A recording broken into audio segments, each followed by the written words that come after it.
La última sesión de por la tarde, ¿no? Ya mañana clausuraremos el curso con la conferencia de la profesora Josette Altman, que vendrá de Flaxo, pero previamente tenemos esta mesa redonda sobre un tema que ya hemos adelantado esta mañana con la profesora Ariana Becerril, sobre acceso al conocimiento y ciencia abierta en Iberoamérica, un tema que ya ha levantado cierto debate, intercambio de pareceres, y que yo creo que podemos abundar, esta vez no solo de la mano de la profesora Ariana, que sigue con nosotros, sino también de nuestra nueva invitada que tengo a la derecha, Elea Jiménez Toledo, investigadora del CSIC, el Centro Superior de Investigaciones Científicas de España.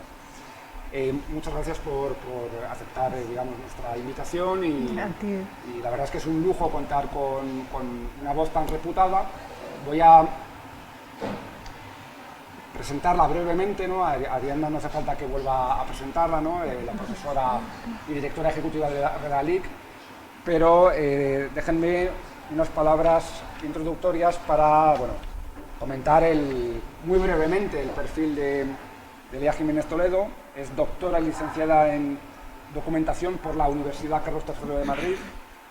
Es científica titular del Consejo Superior de Investigaciones Científicas, ¿no? El CSIC, como acabo de decir, y directora del Grupo de Investigación sobre Libro Académico. Asimismo, es miembro del Comité de Gestión de la Red Europea para la Evaluación de la Investigación en Ciencias Sociales y Humanidades. Su principal línea de investigación es la calidad en la edición científica y la vinculación de las publicaciones en los procesos de evaluación académica, especialmente en humanidades y ciencias sociales.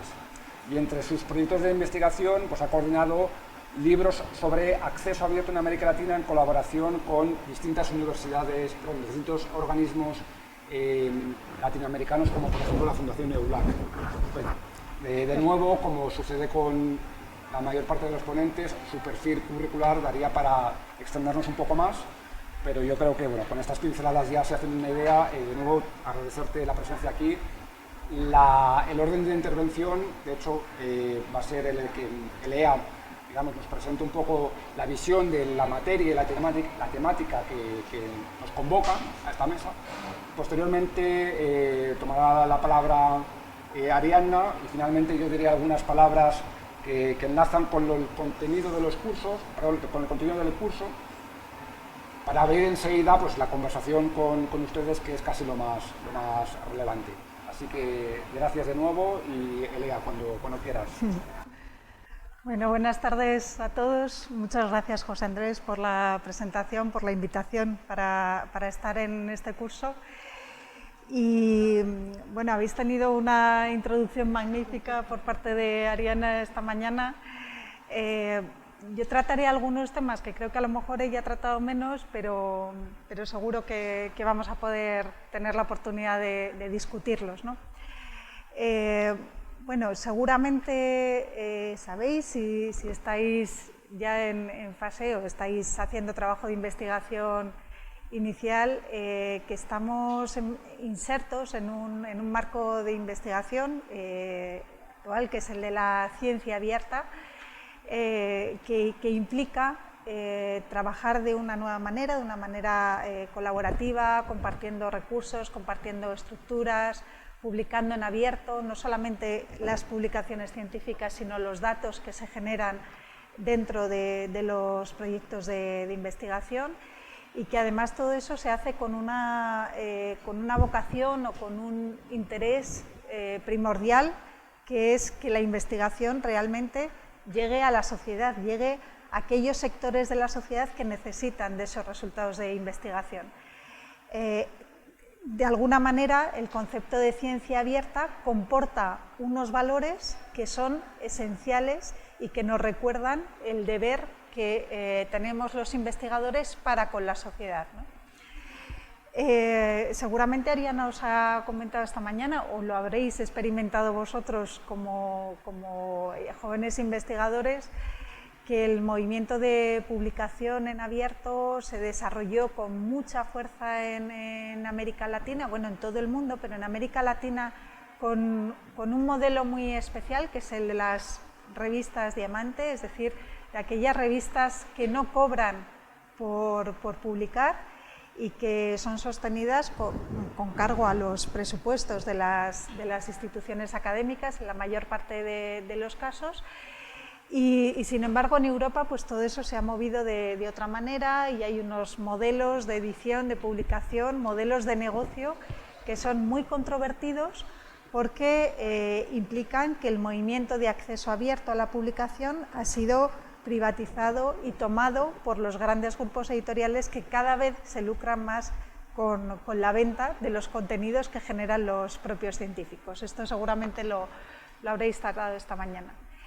¿Qué ocurre? Que hay en algunas áreas de investigación, como son las humanidades y las ciencias sociales, en las que no se publica tanto en revistas internacionales, se publica en revistas internacionales, se publica en inglés, en revistas que están indexadas por las grandes bases de datos internacionales, pero para las humanidades y las ciencias sociales la publicación a través de revistas nacionales es muy importante.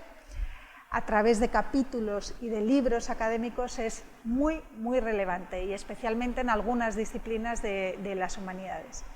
Y ese es otro mercado, iba a decir totalmente distinto, bastante distinto al de las revistas científicas y también en parte desconocido. Hasta hace muy pocos años se sabía muy poco del mercado editorial vinculado a la actividad investigadora.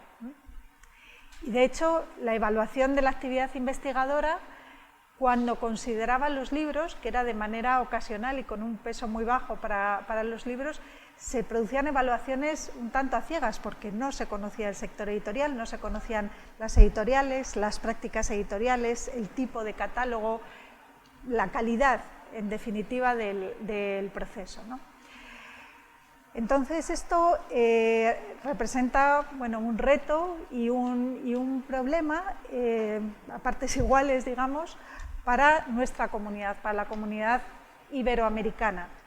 ¿Por qué digo esto? Pues porque lo que se publica a través de libros y de capítulos de libros, que muchas veces tiene interés compartido a los dos lados del océano, lo publicamos en español en muchos casos, pero también publicamos mucho en lenguas que son de alcance más limitado. En España utilizamos las lenguas que son cooficiales, el euskera, el galego, el catalán, pero es que en América Latina la publicación en libros académicos en lenguas originarias, lenguas indígenas, lenguas raizales, es importante, lo estamos viendo con los estudios que estamos desarrollando ahora, ¿no?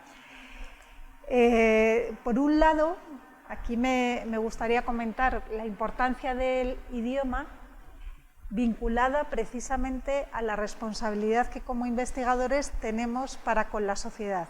Nosotros nos comunicamos en español o nos comunicamos en creole o nos comunicamos en náhuatl cuando necesitamos transmitir resultados de investigación en ese idioma a una comunidad en concreto.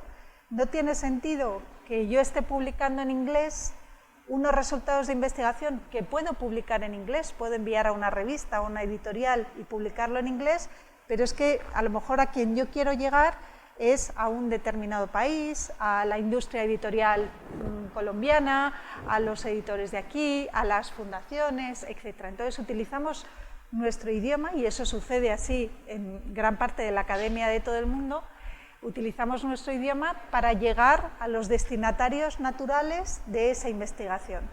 Y por tanto, mediante el uso de nuestras lenguas, estamos favoreciendo que la ciencia tenga el impacto social que se espera de la ciencia. Es decir, que no solamente los investigadores no solamente nos comunicamos con nuestros pares para validar nuestros resultados de investigación y para hacer crecer la investigación, sino que además tenemos el deber, la obligación de hacer llegar esos resultados a quienes pueden utilizarlos, a quienes les interesan, en definitiva, hablando genéricamente, a la sociedad. Y para eso utilizamos nuestros idiomas, ¿no? ¿Qué ocurre con la edición de libros, con la edición de capítulos de libros? Pues como os decía, era un sector editorial bastante desconocido. De un tiempo a esta parte hemos venido estudiando cómo son las estructuras editoriales. Hemos empezado estudiando en España y ahora mismo tenemos un estudio bastante detallado de cómo son las editoriales que publica el libro académico en España. Sabemos que hay instituciones, que hay editoriales comerciales, que hay editoriales universitarias que están produciendo el libro académico. Sabemos cuáles son sus modelos de negocio, cuáles son sus prácticas editoriales, y todo esto son informaciones útiles, pues por ejemplo para vosotros como autores, pero es útil también para las agencias de evaluación que tienen que tomar decisiones sobre cómo evaluar la producción científica, también para las propias instituciones académicas que hacen evaluación científica de investigadores, de departamentos, de grupos, etc. Y este mismo ejercicio lo estamos haciendo también en colaboración con muchas instituciones, como mencionaba José Andrés, en el resto de, en el conjunto de países de América Latina, gracias a la colaboración, por ejemplo, con instituciones como CERLAL, que es el Centro de Promoción del Libro y la Lectura en América Latina, que es un organismo de la UNESCO. Estamos trabajando también con la red EULAC de editoriales universitarias de América Latina, y luego con instituciones académicas como la Universidad del Rosario, la Universidad de San Martín en Argentina, el CONICET, la Universidad de Veracruz, y en contacto con muchos de los agentes y muchos de los sistemas de información científica que en este momento operan en el conjunto de la región, ¿no? en Iberoamérica. En este ejercicio que estamos haciendo, que se llama la cartografía de la edición académica iberoamericana, estamos tratando de saber más sobre quién publica el libro académico, cómo se publica, etc. Pues hay dos cuestiones interesantes que me gustaría resaltar en este momento, ¿no? Por un lado, lo que estamos viendo es que como estamos produciendo información nueva, o sea, como recién estamos conociendo cómo es la edición académica, estamos tratando de transferir esos resultados a las agencias de evaluación de cada uno de los países para llamar la atención, para decir, ojo, que nuestra región, que como entendida como un conjunto, es una gran productora de libros académicos. La industria del libro en cada uno de nuestros países, pero especialmente en México, en Colombia, en Brasil, en Argentina, en España, la industria del libro es muy poderosa, es muy potente, y el libro académico también. Eso es lo que estamos viendo ahora mismo con el estudio de la cartografía. Por tanto, estamos llamando la atención de las agencias de evaluación para que vean que realmente la región produce a través del libro académico, que hay unas estructuras editoriales muy importantes y que hay que protegerlas para proteger la variedad de temas que se tratan en nuestras editoriales, la variedad de enfoques, que no son los mismos que se publican en editoriales internacionales ni que se publican en inglés, y que además están comprometidas con lo que tenemos más cercano, porque estamos investigando y publicando para los entornos que tenemos más cercanos. Eso por un lado. Por otro lado, la edición de libros tradicionalmente ha sido una edición cerrada, es decir, el editor, y más pensando en las editoriales de nuestros países, que son pequeñas y medianas editoriales, por tanto, muchas veces empresas familiares que ponen sus recursos económicos para sacar y publicar libros, pues su modelo de negocio es que invierten una pequeña cantidad de dinero, publican libros y obtienen un retorno, pequeño retorno, porque no es un negocio muy lucrativo, que les permite seguir invirtiendo en otros libros.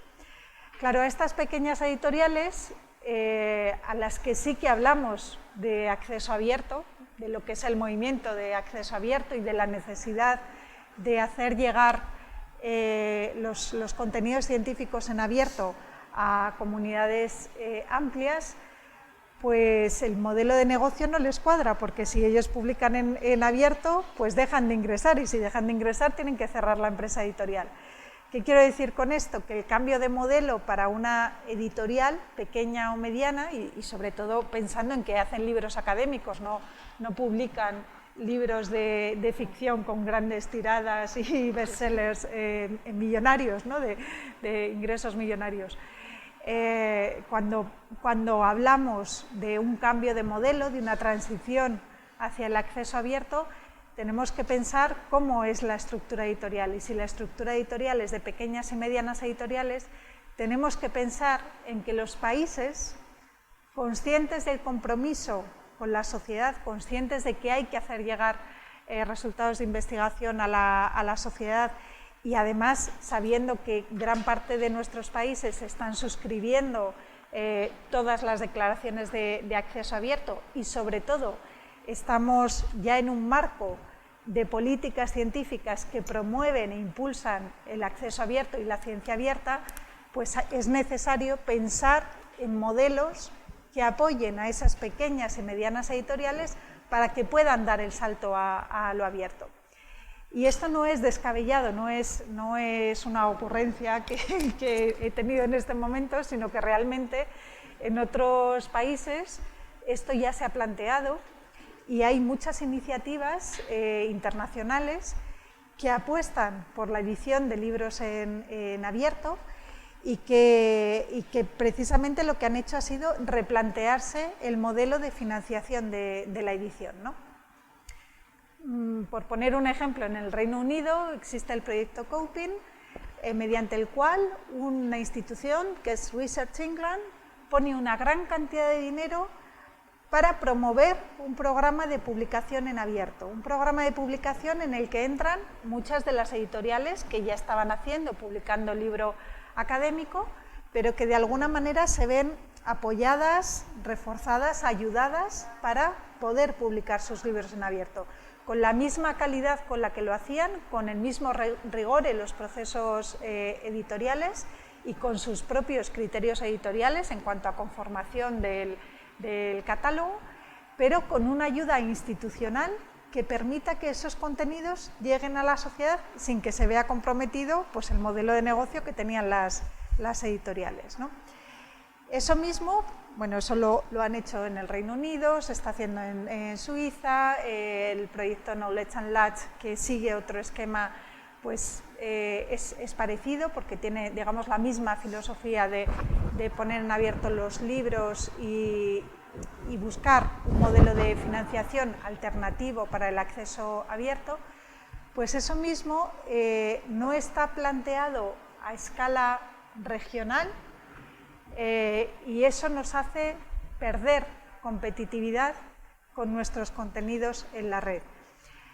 Tan es así que existe, por ejemplo, una plataforma, a lo mejor la ha mencionado Ariana esta mañana, el Directory of Open Access Books, una de las grandes plataformas de libros académicos en abierto que existen, que se desarrolló en Europa, pero incluye libros de editoriales de muchas partes del mundo. Y en esta plataforma uno entra, accede a los libros, pero además accede a las cifras de qué editoriales están dando contenidos a esa plataforma.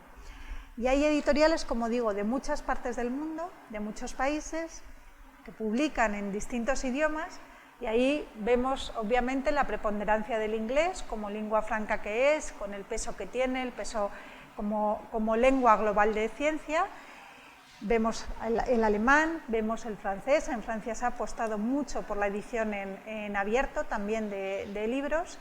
Vemos el portugués, y vemos el portugués porque ha habido un país, que es Brasil, que ha hecho una política de impulso, ha desarrollado una política de impulso al acceso abierto importantísimo, y vemos gran cantidad de libros procedentes del proyecto Cielo Libros, que están volcados en Directory of Open Access Books, y vemos que el español es la quinta lengua más presente. Sin embargo, el español, en términos editoriales, es de las primeras industrias editoriales del mundo. Es muy potente en edición, como decía, y no está adecuadamente representada en lo abierto. Y eso es precisamente porque faltan esos modelos de edición en abierto que se deberían impulsar desde, con estrategias colectivas y desde las políticas públicas, tanto desde la política científica como desde las políticas del libro, que son las que miran por el sector editorial y deben preocuparse por cómo se está desarrollando el sector editorial, ¿no? Y esto además tiene un vínculo muy directamente o muy estrecho con las propias políticas de evaluación. Vosotros como jóvenes investigadores y nosotras como jóvenes investigadoras también, cuando publicamos, sabemos, y ya sabemos, eso está en nuestro itinerario, vamos a ser evaluados regularmente por nuestras instituciones, no la institución matriz académica, sino las agencias de evaluación de cada país, o nos van a evaluar cuando solicitemos un proyecto de evaluación, de investigación, perdón, y en esos procesos se va a valorar nuestra producción académica.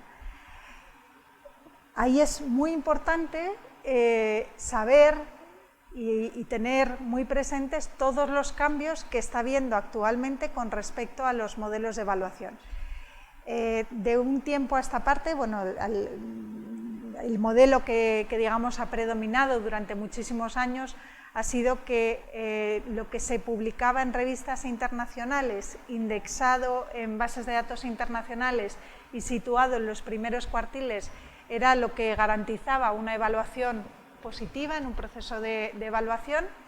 Eso era muy restrictivo y planteaba muchísimos problemas y ha sido criticado en innumerables ocasiones por distintos medios, en distintos foros, y se ha producido a lo largo del tiempo, pero mucho tiempo, una evolución hasta llegar al día de hoy.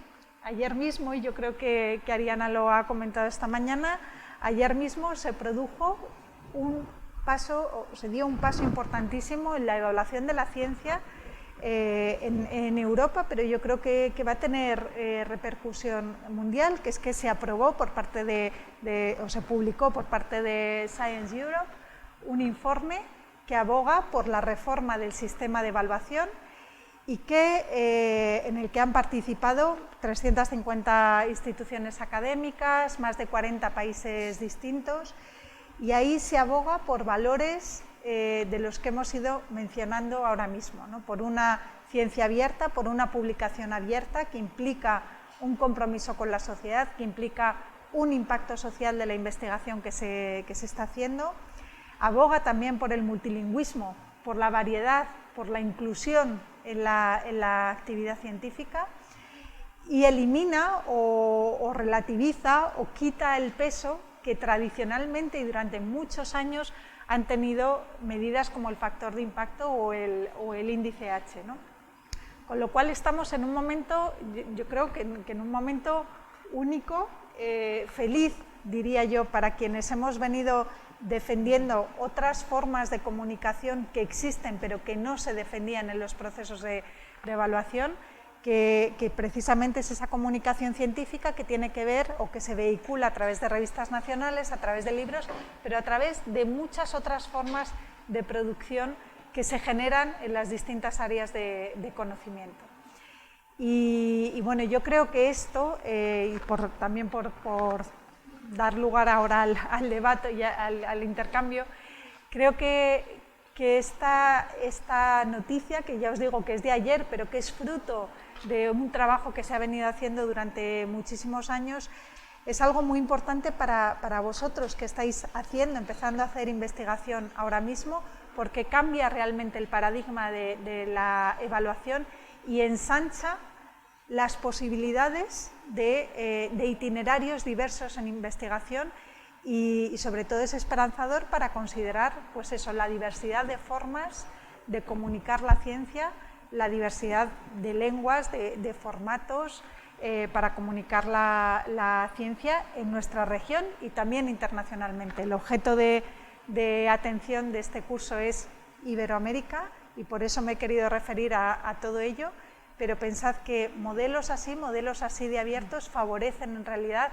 a la pluralidad y a la diversidad de la investigación que se hace en todo el mundo, ¿no? Yo creo que luego, bueno, a raíz de lo que haya apuntado vamos comentando lo que queráis, claro. Muchísimas gracias, la verdad es que ha sido una intervención, una presentación, digamos, panorámica sobre la industria del libro, sobre las posibilidades del español, sobre el impacto social y los valores que comporta, ¿no?, el conocimiento abierto. Tendremos ocasión de conversarlo, de intercambiar impresiones. A continuación tiene la palabra la profesora Ariana Becerril, cuando quieras. Gracias. Bueno, después de esta maravillosa introducción y continuidad del tema que veíamos en la mañana, la verdad es que todos estos temas están conectados.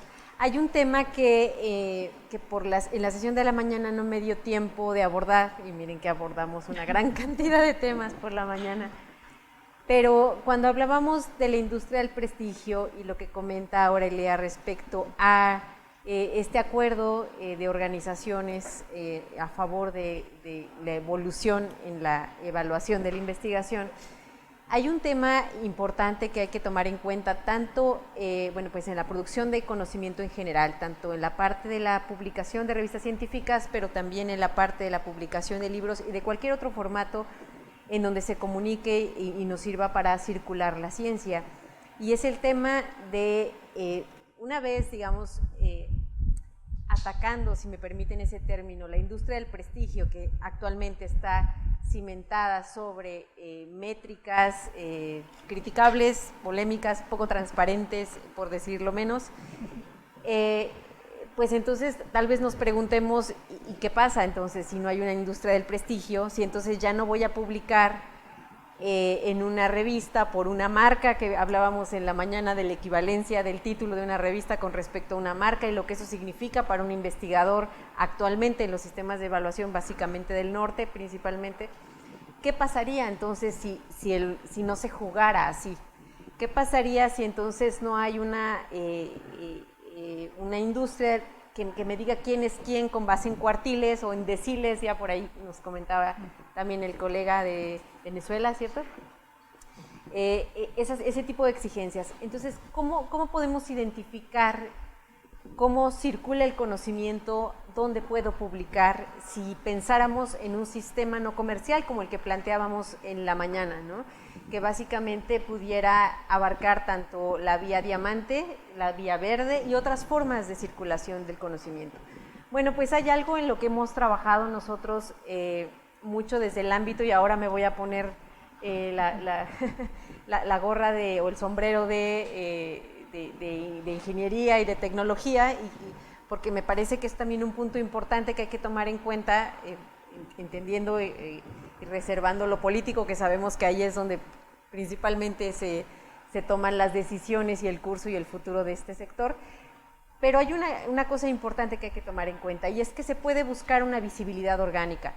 Por primera vez, gracias a las tecnologías de la información con las cuales contamos en la actualidad, podemos pensar en la democratización del conocimiento. Si no tuviéramos las tecnologías actuales como la web y como las tecnologías de información en su máximo potencial y más allá, es decir, por ejemplo, esta iniciativa de Linked Open Data, Big Data y otra forma de interrelacionar lo que se publica en cualquier ámbito, no solamente en el científico, difícilmente podríamos pensar en el acceso abierto. El acceso abierto es posible porque hay tecnologías para llevar ese conocimiento a cualquier lugar del mundo.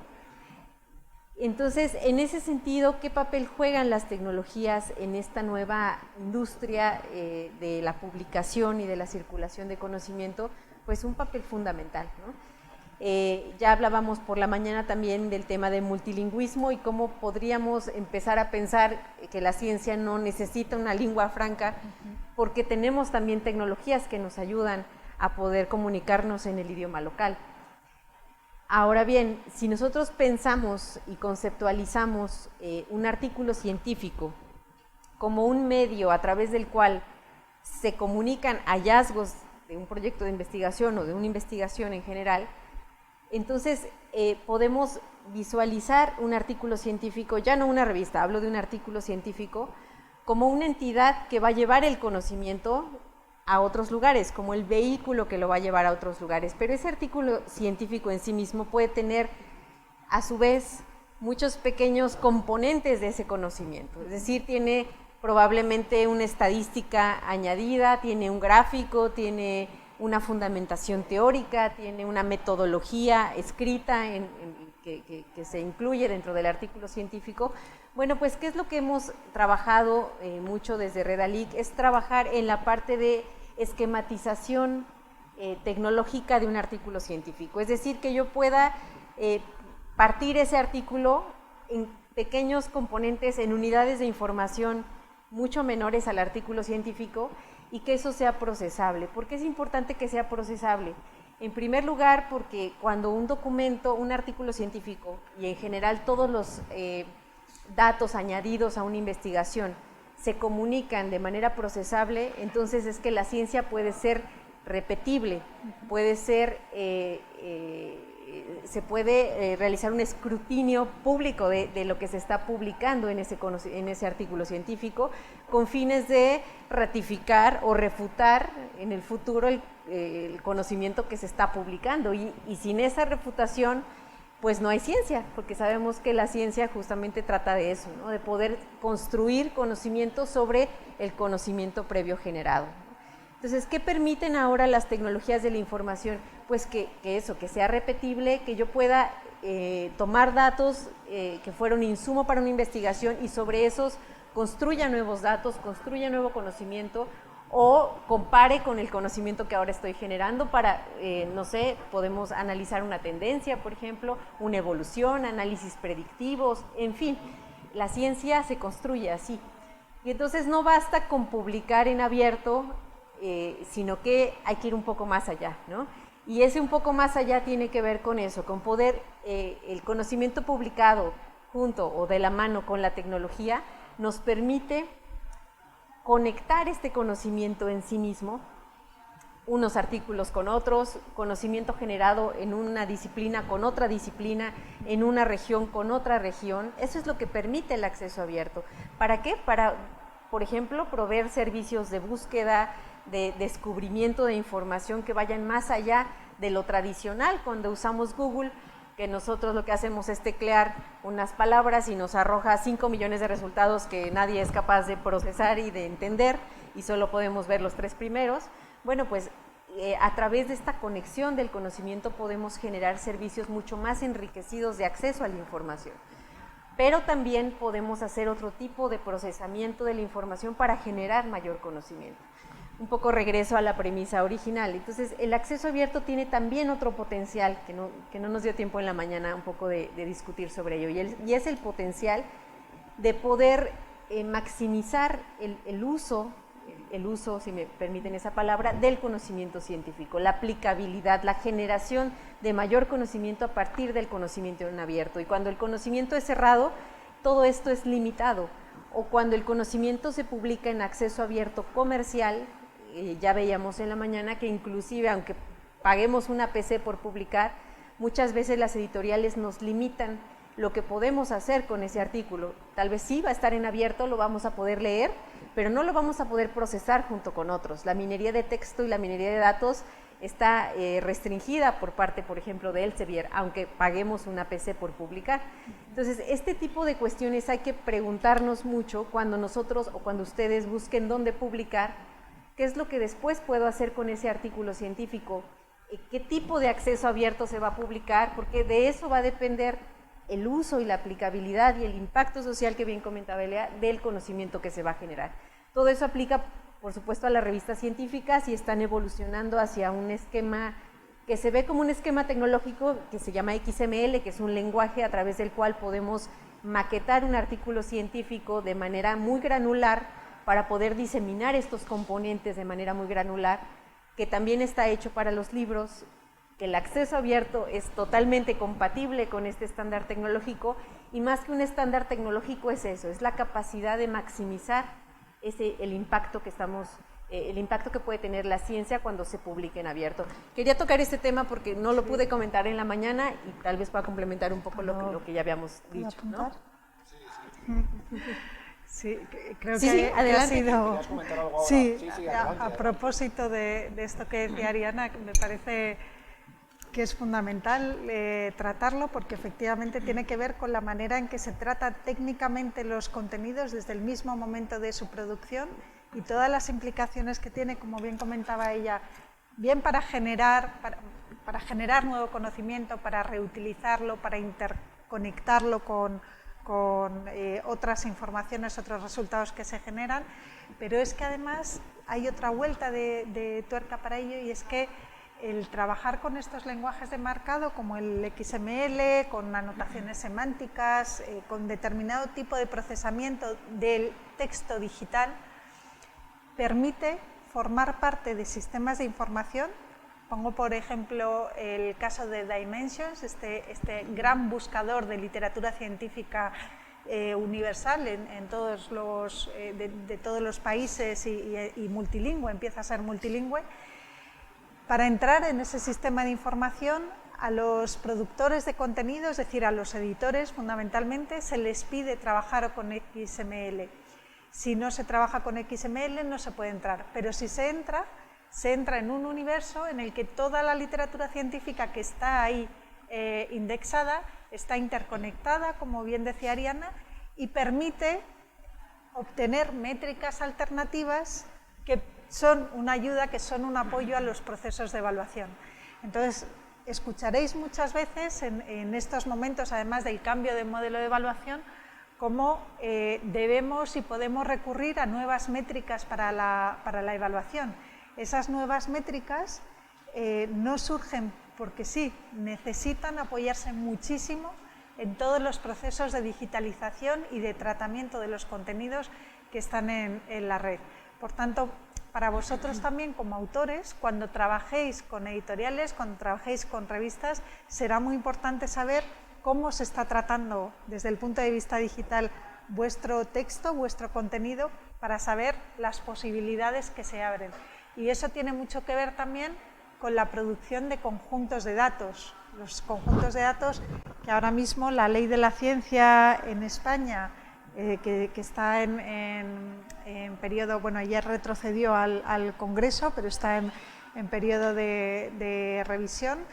La nueva Ley de la Ciencia, que hace una apuesta muy fuerte por la ciencia abierta, se refiere específicamente a los datos abiertos y también llama a la responsabilidad de los gobiernos regionales para que apoyen al propio Ministerio de Ciencia e Innovación a gestionar y a producir datos en abierto. Y los datos en abierto implican que cuando existen datos resultados de la investigación científica pueden ser reutilizados, encontrados, reproducidos por otras entidades, otros grupos de investigación, y por tanto pueden tener muchísima más vida y muchísima más relevancia y más impacto en la sociedad. Entonces, estos son pilares fundamentales de la manera de hacer investigación en la actualidad, que repercuten directamente en la evaluación de la actividad científica, ¿no?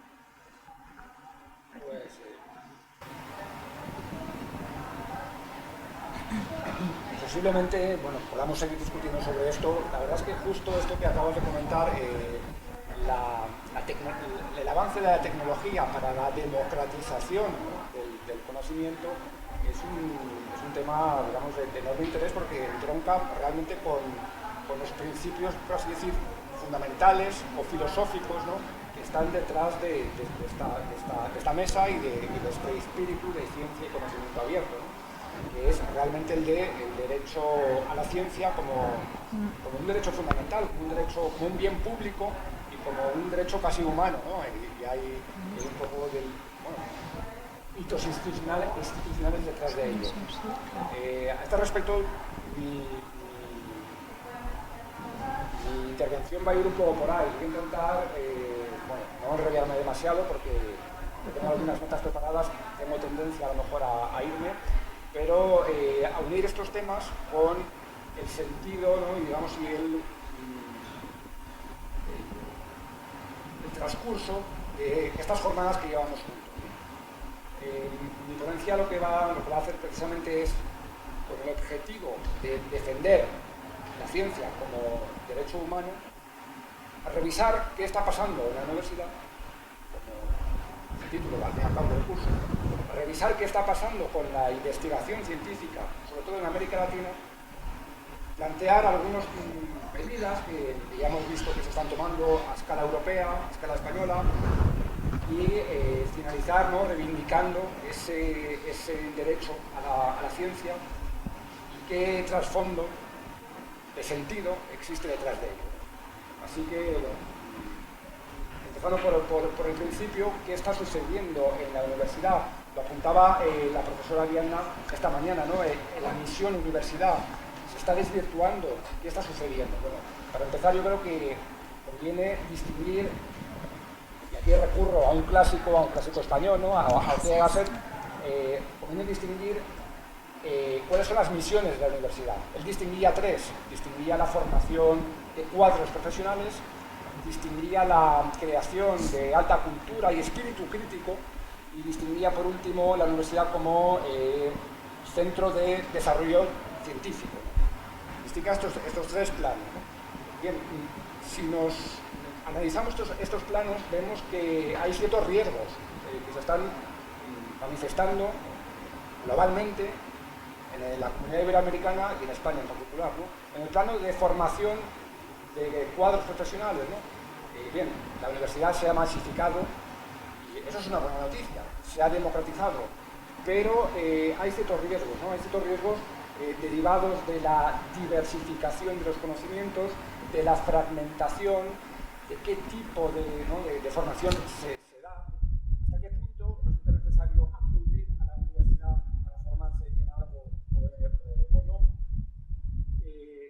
Y los riesgos o digamos también retos que comporta la digitalización, y a esto iba sobre todo la necesidad de una formación continua que parece a veces que ya no proporciona la universidad.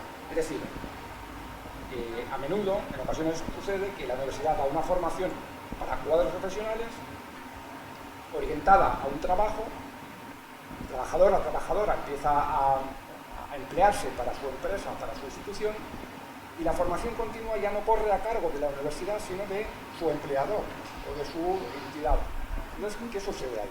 ¿Cómo puede, por así decir, amoldarse la universidad para continuar ofreciendo formación técnica y profesional de mayor distancia, de más años, menos años, en un mundo digitalizado y ante unos trabajadores que a menudo sencillamente continúan su formación por otros medios? Primer punto, ¿no? ¿Qué está sucediendo en la universidad en el plano de la formación de cuadros profesionales? Segundo plano, el plano de la universidad como proveedor de sentido crítico cultural, ¿no? Desde el punto de vista de la creación artística, de las humanidades, del pensamiento filosófico, de la crítica literaria. Bien, esto también parece que se está diluyendo, ¿no? Ahora mismo ese tipo de, digamos, cultura está también en riesgo, ¿no?, por la absorción por parte de las grandes industrias culturales en lo que es otro tipo de conversación, ¿no? Las industrias culturales, con toda la legitimidad que poseen, pues bueno, no dejan de tener también sus intereses privativos, ¿no? Por poner un ejemplo muy rápido y concreto, Hollywood es una industria cultural y es la primera exportadora, la primera industria exportadora de Estados Unidos. Entonces, ese sentido crítico de la universidad también parece que se está diluyendo, también parece que está en riesgo. En tercer lugar, la universidad como centro de desarrollo científico y tecnológico. Bien, aquí también hay sus riesgos. Si nos remontamos un poco, tampoco demasiado, después de la Segunda Guerra Mundial, enseguida se ve como la ciencia y la tecnología tienen un peso enorme. Tienen un peso enorme desde el punto de vista económico, desde el punto de vista tecnológico y militar incluso. Recordarán la famosa expresión de Eisenhower, ¿no?, que bueno, que ya se realizó previamente, del complejo militar industrial. A partir de ese momento, las empresas empiezan a invertir seriamente en I+D. A partir de ese momento también se crean los sistemas nacionales de I+D, pero y a partir de ese momento, además, se va configurando lo que conocemos como sociedad de conocimiento. La economía ya no depende tanto del comercio de bienes y servicios, sino del flujo de información. Y también en este sentido, la universidad el papel de la universidad parece diluirse y absorberse paulatinamente por intereses legítimos, ¿no? Pero privados. Si antes se ha hablado de Hollywood en el plano cultural, ahora podríamos hablar de Silicon Valley en el plano tecnológico. Les recuerdo que las empresas mayores en términos económicos son tecnológicas, ¿no? Google, Apple, etcétera, etcétera. Es más, aquí tenemos otro ejemplo de cómo estas empresas también generan sus propios centros de formación. Google tiene su universidad, Apple tiene su universidad, etcétera, etcétera, etcétera. Parece que me estoy poniendo un poco pesimista de optimismo previo, pero bueno, un poco para hacer el diagnóstico de dónde estamos, ¿no? Si nos centramos en América Latina, bueno, en América Latina hubo varios booms. Hubo un primer boom universitario, ha habido varios, ¿no? Pero hubo un primer boom universitario en los años 90, se pasó de 6 millones de matriculaciones a 11, y luego hubo un segundo boom en la década 2010-2020, bueno, 2012-2017, en el que se pasó de unos 20 millones a 27 millones de matriculados. La universidad se pensaba como un ascensor social vinculado a estos tres papeles que les acabo de mencionar. Es más, también hubo un boom de investigadores e investigadoras. En apenas una década se duplicó de 300.000 a 600.000 los investigadores en América Latina. Bien.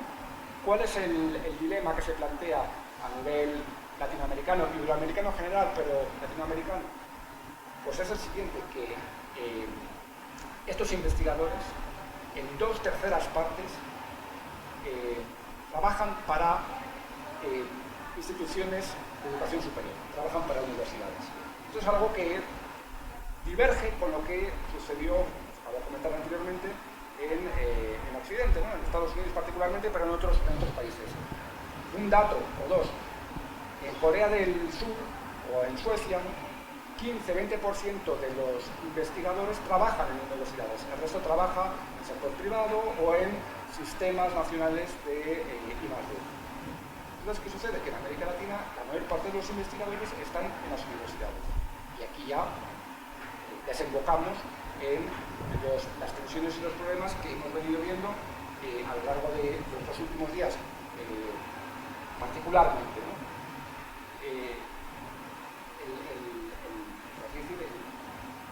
El horizonte que se encuentra un investigador, una investigadora latinoamericana, cuando a la hora de ser evaluado está sometido a una serie de criterios que forman parte de un ecosistema ajeno a él.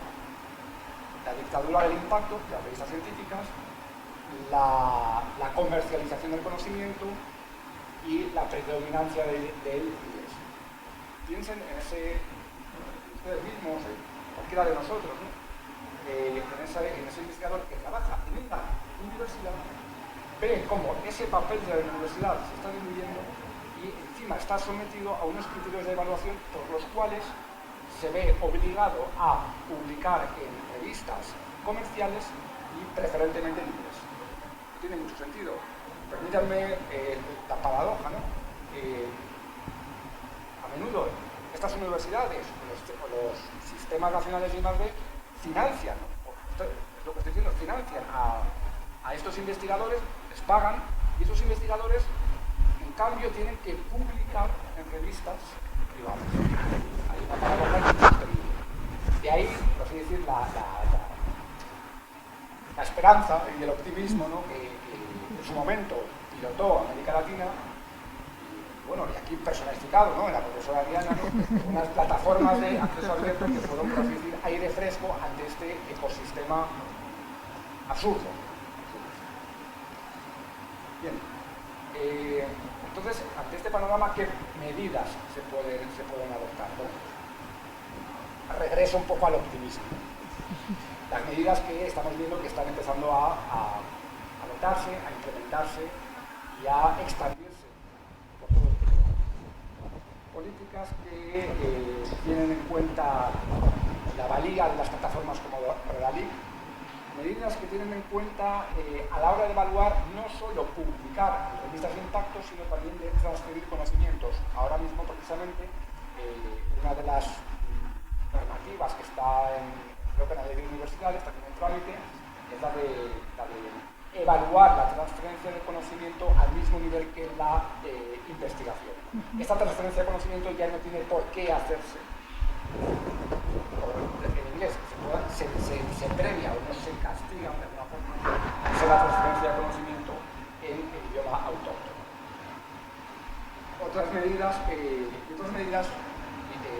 enlazan con lo que ha dicho la profesora Ariana, que son la de ajustarse, ¿no?, a las nuevas tecnologías. Lograr que el español, también el portugués por supuesto, sea una lengua de comunicación científica, cree sus propios neologismos, se adapte al lenguaje de la inteligencia artificial y pueda, por así decir,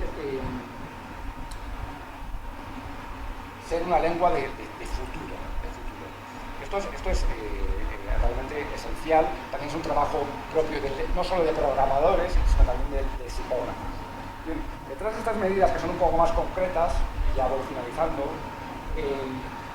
hay, ya digo, un trasfondo, podríamos llamarlo filosófico, pero bueno, un horizonte que es el de considerar precisamente el acceso al conocimiento como un derecho. Entonces, la materia de esta mesa, el acceso al conocimiento como un derecho. El derecho a la ciencia como un derecho humano. Bien, esto no son solo palabras vacías. El acceso al conocimiento tiene que ver con la autonomía de los individuos, tiene que ver con la democracia y tiene que ver con, por así decir, la base valorativa de nuestras sociedades europeas y latinoamericanas. Tiene que ver con esa herencia que hace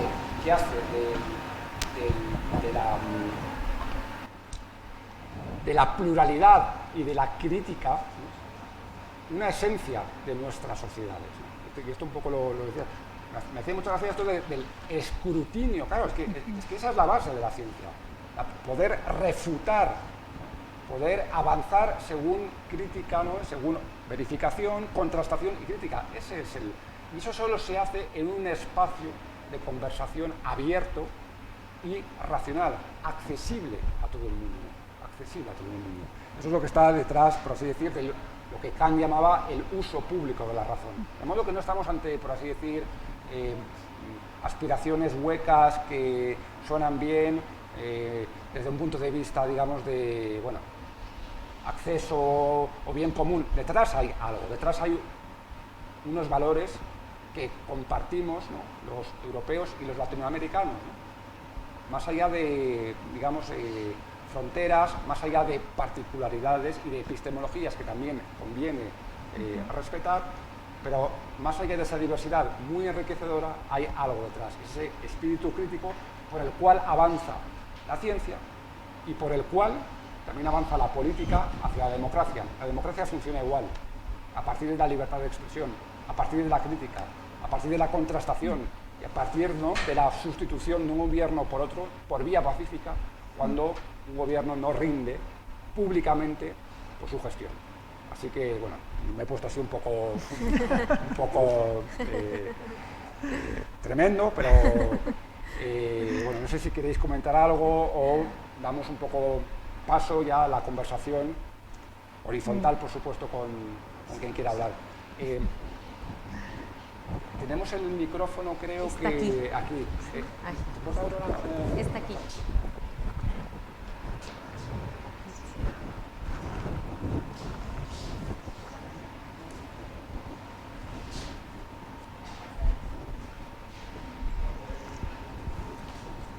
Fue un buen cierre estupendo. Vivo. Bastante gracias. Pero está muy bien la conexión. Buenas tardes. Más una vez, gracias a Fundación Carolina por invitado las profesoras.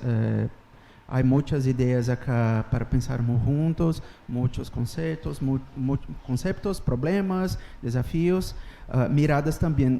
Yo me quedé pensando, me gustaría escucharlas un poco, si estoy quedando un poco loco o superficial, porque todo se pasa algunas veces, obvio no se fue o que hablaron, pero aquello que hablaron me fez pensar en algunas cosas que necesitamos de apertura en muchos niveles y múltiples dimensiones, porque a comenzar por los conceptos de innovación y también do que poderia ser considerado como de impacto de la ciencia.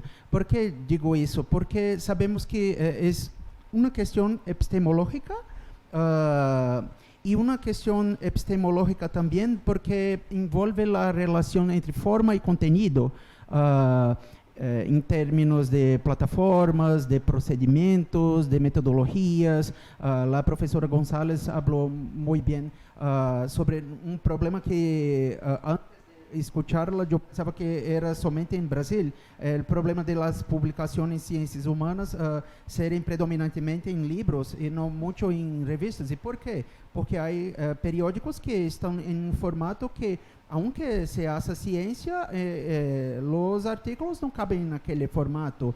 Hay un filósofo español, profesor Jorge La Rosa, que ha influenciado muchísimo todo un campo de investigaciones en Brasil, por ejemplo, que todo que hacemos con él en términos de investigaciones y formación no pasaría en determinados periódicos. Entonces, yo pienso que me gustaría escucharlas un poco.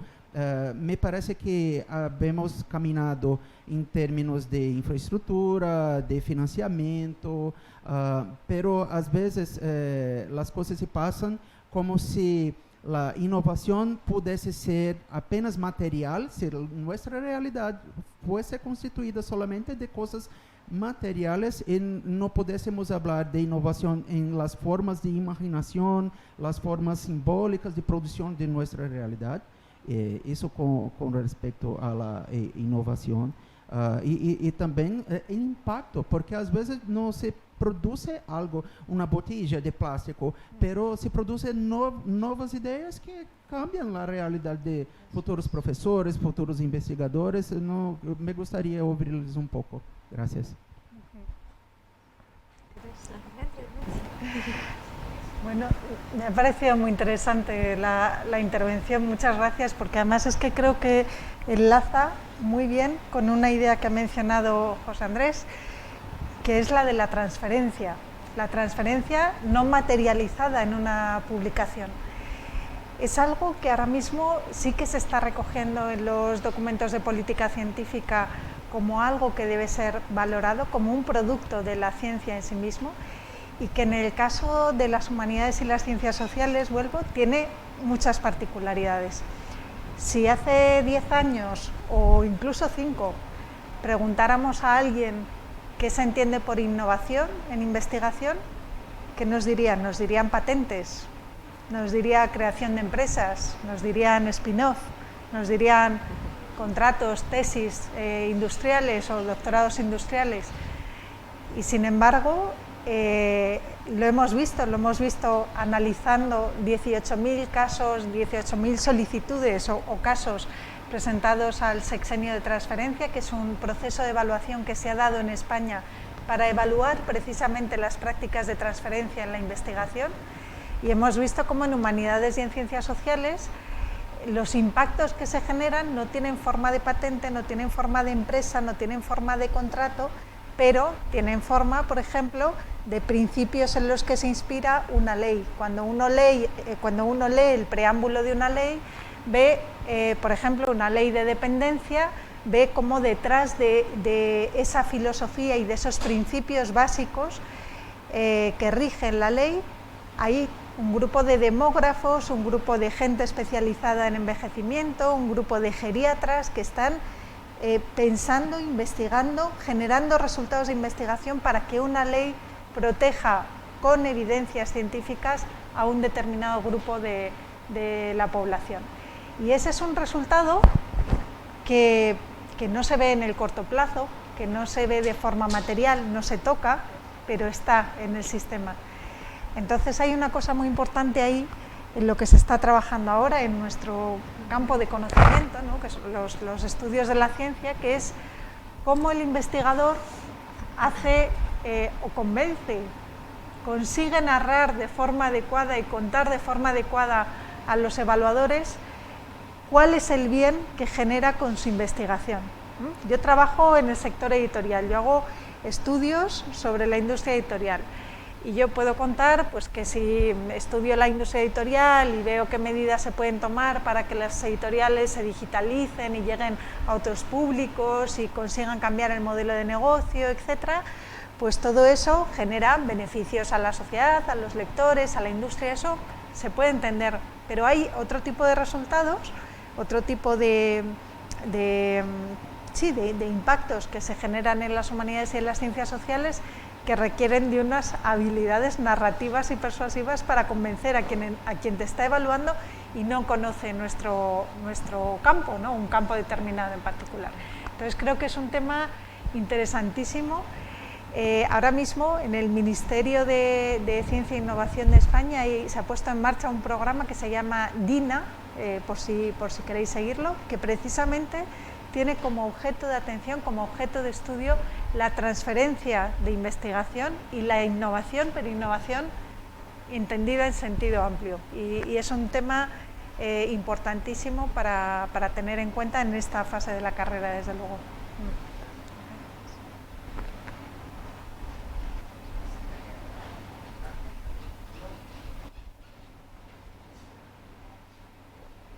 Déjame perguntar, entonces. Yo estaba escuchando ustedes y pregunto, una pregunta filosófica, ¿no? ¿Cómo que la democratización del conocimiento puede promover la inclusión social, la reducción de la pobreza y la igualdad de acceso de oportunidades para las personas de Latinoamérica y de países que tienen menor infraestructura para poder competir en este campo de conocimiento? Pues menuda pregunta. A ver, creo que lo podemos ver desde diferentes ángulos, ¿no? Desde el punto de vista educativo, es algo importante reconocer, y también en algún punto creo que lo mencionamos en la mañana. Claro, lo mencionamos con Carmen de Ecuador, ¿no? Desde el punto de vista educativo, y cómo el acceso abierto, aunque nos gusta más cómo llevarlo al campo científico, justo en ese eje que comentaba José Andrés del desarrollo científico, la misión de la universidad, pero es que claro que tiene una incidencia muy alta en el ámbito educativo, ¿no? Y particularmente en nuestros países con recursos limitados en términos tanto de infraestructura educativa como también para los insumos en los planes y programas de estudio, pues el acceso abierto juega un papel fundamental, ¿no? El incluir contenido de acceso abierto dentro de los programas en las universidades, inclusive hemos visto, por ejemplo, desde la experiencia cercana que tenemos en Redalic, cómo tanto la educación básica incluso y la media superior están haciendo gran uso del contenido en abierto del que se publica en Redalic, porque las revistas científicas de manera particular no solamente publican artículos científicos inéditos, también hay otras figuras, sobre todo en las sociales, que tienen que ver con ensayos, revisiones bibliográficas, otro tipo de formatos y donde se dan otro tipo de discusiones que llegan a otros sectores educativos, ¿no? Como en este caso educación primaria y secundaria, por ejemplo, ¿no? De hecho, es muy interesante cómo nosotros tendemos a no mirar hacia allá el uso que se le da al contenido en acceso abierto que se genera en revistas científicas en el ámbito educativo, pero nos damos cuenta cuando recibimos correos muy cotidianamente de primarias y secundarias que quieren hacer visitas guiadas a Redalic para conocer cómo se hace Redalic, y entonces tenemos niños circulando por el edificio periódicamente porque ellos quieren entender cómo se hace Redalic y cómo sucede en las revistas científicas, y este es un ámbito muy interesante, muy bonito de la labor, porque ellos se meten a la ciencia y entienden cómo ellos también, cuando sean grandes, pueden insertarse en el sector científico, ¿no? Entonces, eso por un lado en el sector educativo, pero también tenemos una muy fuerte consulta del sector no científico y no educativo.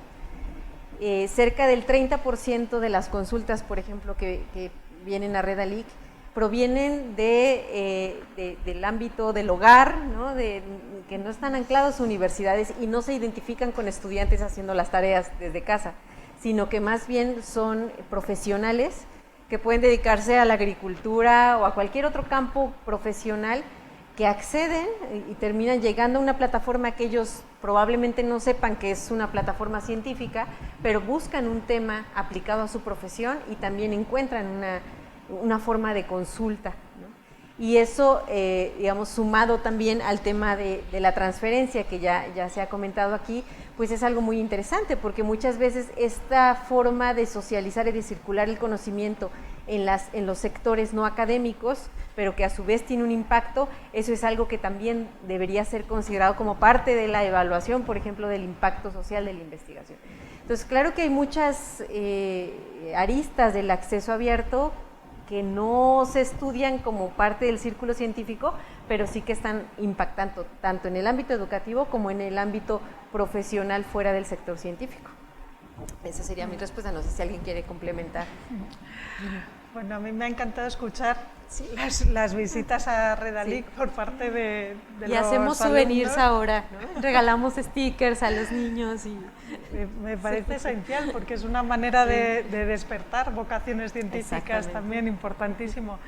Y bueno, y también me ha recordado, al hablar de esto, el papel que tienen aquellos que hacen divulgación de la ciencia y que la hacen masivamente, es decir, que toman el mensaje de los científicos o van directamente a los científicos para hacer llegar los contenidos a sectores amplios de la sociedad, incluso transformar los lenguajes, porque normalmente los lenguajes de los científicos, de los técnicos, pues a veces son un poco encriptados o no comprensibles para todos los públicos. Y en este sentido, pues hay proyectos de divulgación muy potentes, como puedan ser el de The Conversation, por ejemplo, o la agencia SYNC de la Fundación Española para la Ciencia y la Tecnología, y muchos otros que hay en América Latina, que realmente tienen esa misión, y esa misión ahora mismo marcada por lo abierto, o sea, publican en abierto columnas científicas, artículos científicos de divulgación, pero muy rigurosos, que despiertan el interés, la curiosidad por parte de la ciudadanía, que informan y que permiten algo que es fundamental en todo esto que estamos hablando, que es desarrollar espíritu crítico para que la sociedad pueda y participe en la ciencia, le haga preguntas a la ciencia, espere cosas de la ciencia y reclame. Sin información, sin ese espíritu crítico, no podemos avanzar, y no podemos avanzar en nuestros sistemas democráticos. Por eso es importantísimo tener un sistema complejo de publicaciones en el sentido más tradicional del término, pero también de otras estructuras que generen, que faciliten esa transferencia de conocimiento a toda la sociedad, ¿no? Bueno, yo quería complementar un poco, porque como dice, es una pregunta filosófica y realmente es una pregunta muy potente, ¿no? La reduzco en una, ¿no? ¿Qué interés, o sea, qué impacto tiene la democratización de la ciencia en la reducción de la pobreza? Es una pregunta directa y no es fácil de responder. No. En absoluto es fácil de responder. Y tal cual diría, bueno, realmente es una respuesta que se diría que es más bien a medio y largo plazo.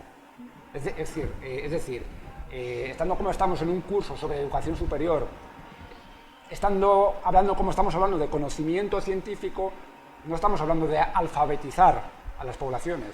Eso es un papel que, digamos, corresponde a la educación primaria y corresponde a otras capas, aunque indirectamente pueda corresponder a los científicos. Pero sí que tener la posibilidad, que la población tenga la posibilidad de acceder a conocimiento, digamos, sofisticado, de forma accesible, gratuita, una vez, digamos, pues tenga los materiales como para poder entenderlos, eso yo creo que genera a medio plazo, ¿no?, gradualmente, en círculos concéntricos, ¿no?, un espacio de mayor pluralidad, mayor contraste, mayor conversación, ¿no?, que sí que, digamos, yo creo que contribuye a la larga a ese, digamos, efecto social concreto, ¿no? Concreto. Y poniéndonos en el otro lado, al menos contribuye a que las informaciones sesgadas o los bulos, ¿no? Las mentiras científicas no tengan expansión, ¿no? Yo, por ejemplo, es una cosa que hace 2 o 3 años, lo comento a veces con mis estudiantes, vi que el terraplanismo había ganado espacio. Y realmente yo no daba crédito. Porque, bueno, era una cosa que precisamente, y además tampoco estamos hablando de una cuestión que hay que ser, pues bueno, puedes tener las referencias a Ptolomeo y luego, bueno, en fin, hay fundamentos por ahí más eruditos, pero más allá de eso, pues todo el mundo lo da por supuesto, y de repente pues, estaba leyendo la prensa y de repente el terraplanismo, y digo, ¿pero esto qué es? O sea, y empecé a indagar y en efecto, en redes sociales, en TikTok, en YouTube, 50.000, ¿no?, divulgadores, influencers, ¿no?, con además, en algunos casos, influencia política, estaban apoyando esas tesis. Bueno, pues al menos el conocimiento científico tendrá como mínimo, ¿no?, la validez como para decir, por ahí no.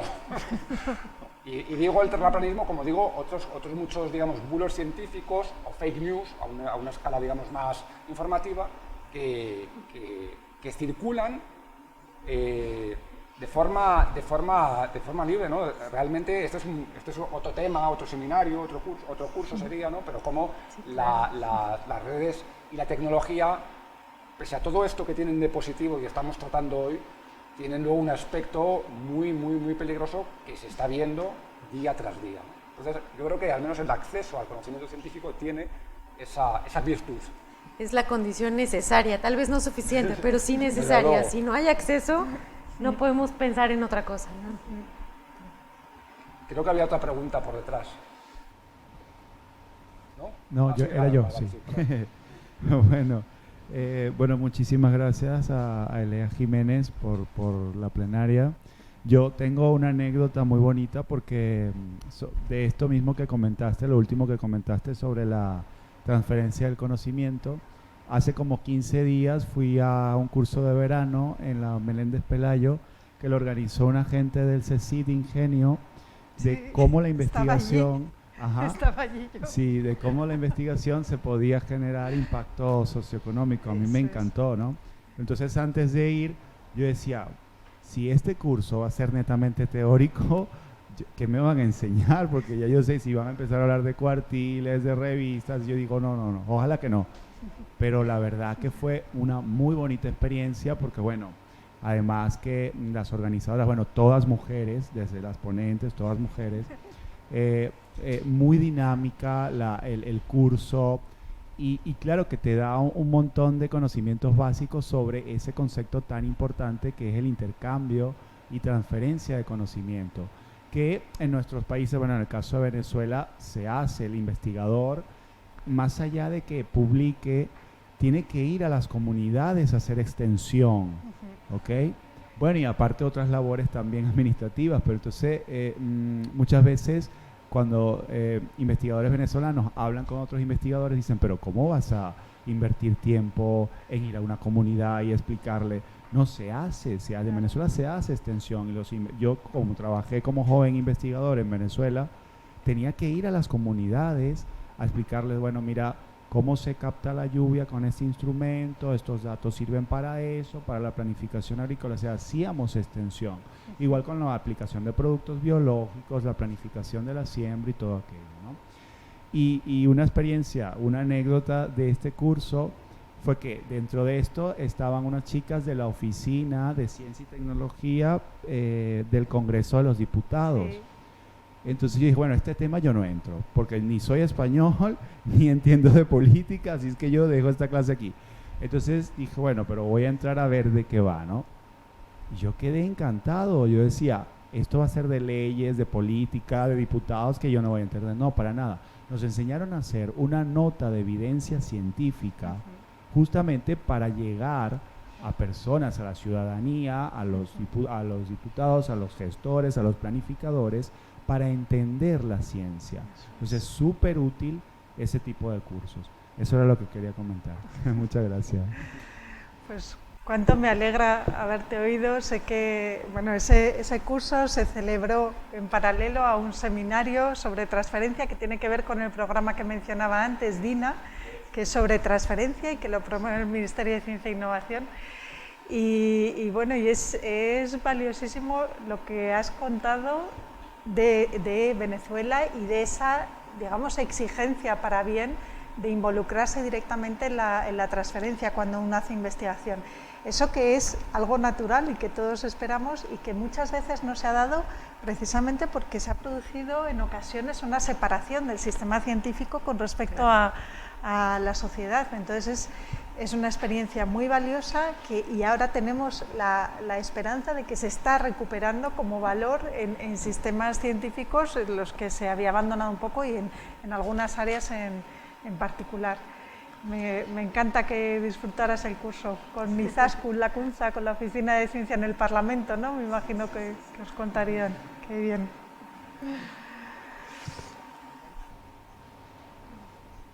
No sé si habría alguna intervención más.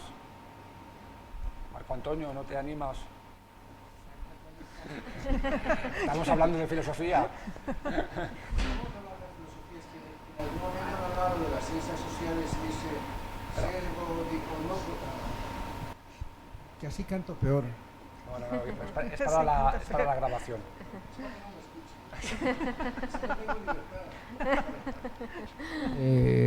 Cuando hablamos de ciencias sociales y de tecnologías, creo que hay que hablar de un paso más allá de filosofía, porque creo que la filosofía, por la metodología, por la dinámica que tiene, no entra dentro de la tecnología a la hora de poner al hacer un patente, al demostrar un patente. No estoy descubriendo una pantalla, no estoy haciendo un nuevo descubrimiento. No, es a nivel relacionado, a nivel de ideas. ¿Cómo lo patentamos? Por eso preguntaba esta mañana a Ariana, ¿cuál es esa posibilidad, cuáles son los pasos para publicar temas filosóficos que son de otro orden de reflexión, que sé que aportan y pues, son el inicio para leyes, son un inicio para el desarrollo. Ese tema me preocupa por la poca información que se pueda tener para publicarlo. Es una preocupación más que pregunta, ¿no? Ya tengo alguna idea de algunos pasos para seguir, para contactar a gente, pero era una manifestación de la preocupación, de no tener demasiado, excepto se han publicado libros, pero no he podido publicar demasiados artículos, porque artículos sobre que si la teoría o la idea es bastante extensa, como mucho puedo hacer un resumen, pero son pocos los espacios para revistas de filosofía, ¿no? que las hay. Sí, luego también es verdad que primero que las formas de producción y de transferencia son diversas en función de los distintos campos de conocimiento. Luego es verdad que en cada disciplina y a medida que se evoluciona en la carrera se van abriendo esos campos, se va viendo, porque al principio, claro, estamos condicionados por el sistema, publicamos, tenemos una ruta, eso es así. Pero conozco a muchos filósofos de ahora que están participando en debates éticos sobre la inteligencia artificial, en el tema de neuroderechos, en la cuestión de las fronteras, todos esos temas en los que los filósofos son fundamentales, están participando en paneles. La participación en paneles que da lugar a una construcción desde luego a la generación de una conciencia y de un conocimiento crítico sobre un tema en particular y a la formulación de determinadas propuestas, por aquí se puede ir, por aquí no, estas son las barreras, esto se debe discutir, etc. Todo eso son trabajos y aportaciones desde la filosofía absolutamente valiosos, y ese es el cauce a lo mejor que pueden encontrar los filósofos, pero a lo mejor para los sociólogos son otros, o para los historiadores son otros, o para los antropólogos otros, ¿no? Entonces eso también se va descubriendo, por eso hay que tener siempre la mente absolutamente abierta y fijarse mucho también en el trabajo de los especialistas en la materia y de lo que hacen otras disciplinas también, que de eso se aprende mucho, de la mezcla, de la hibridación de las disciplinas en la propia práctica científica, ¿no? Y agregar que evidentemente la construcción de conocimiento es compleja y es diversa por naturaleza. Y efectivamente estamos como investigadores pues anclados a sistemas que tratan de homogeneizar justo en estas formas tradicionales de evaluación de la ciencia. Por ejemplo, de hecho por eso surge Redalic. Redalic surge para las ciencias sociales originalmente, porque no había como un lugar para la difusión de la ciencia social y las ciencias humanas. En Redalic, por ejemplo, hay revistas de arte en donde se discuten temas complejos a través de ensayos fotográficos, por ejemplo, ¿no? Otras formas de comunicarse y otras formas de expresarse y de conversar en otro tipo de comunidades, ¿no? Y que difícilmente se pueden medir a través de un sistema de citación o de un factor de impacto o de un índice H, porque esa no es, en esa caja no caben, ¿no? Y entonces, claro, cuando tratamos de evaluar a un investigador que publica en este tipo de revistas, pues evidentemente no lo podemos medir con la misma vara que un físico de partículas, ¿no? Entonces, esa complejidad pues se tiene que ver representada en los sistemas de evaluación. Por eso son tan importantes los sistemas de evaluación, porque ellos nos dan cabida como investigadores a cierto grupo o a cierto tipo de investigador. Y de ahí la importancia, y es que hablamos mucho de este tema, porque ahora que nuestros sistemas de evaluación parece ser, al menos en algunos países, empiezan a tomar en cuenta otro tipo por ejemplo, de transferencia de conocimiento, u otro tipo de formatos o formas de comunicación, es que entonces le damos cabida a este tipo de conocimiento, que al final es parte de la construcción colectiva, ¿no? Como sociedad. No te quedes con las ganas de... Sí, estoy consciente de lo importante y lo fundamental que es la presencia de la crítica o de la filosofía o de esos fundamentos.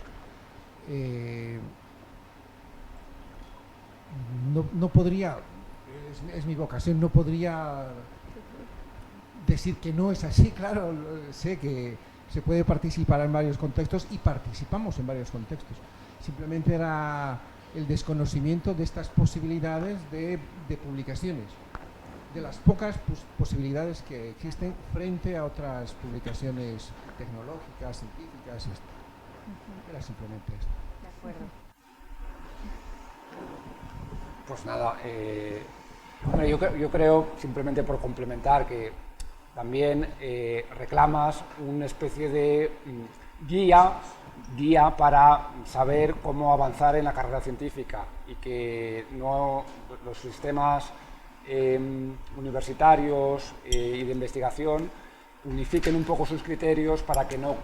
Ahora tú te quedaste sin agua. Para que unos años se evalúen unas cosas, otras. Eso, pues bueno, hay que estar atento a los avances que hay e intentar, como ayer se habló en la mesa del Espacio Iberoamericano de Conocimiento, consensuar unos criterios comunes que aseguren la calidad, que reconozcan los títulos e intentar un poco construir en ese sentido.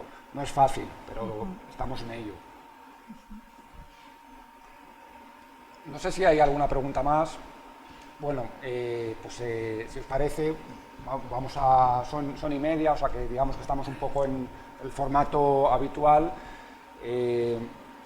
Mañana tendremos la conferencia un poco de... Bueno, antes de la clausura, la conferencia final por parte de la directora de Flaxo, ¿no? Lisette Altman, la Facultad Latinoamericana de Ciencias Sociales, que yo creo que es un broche, ¿no? Una guinda al curso, en el que nos hablará precisamente de la renovación de la cooperación iberoamericana en la educación superior, ¿no? Yo creo que va a ser una conferencia muy interesante para todos.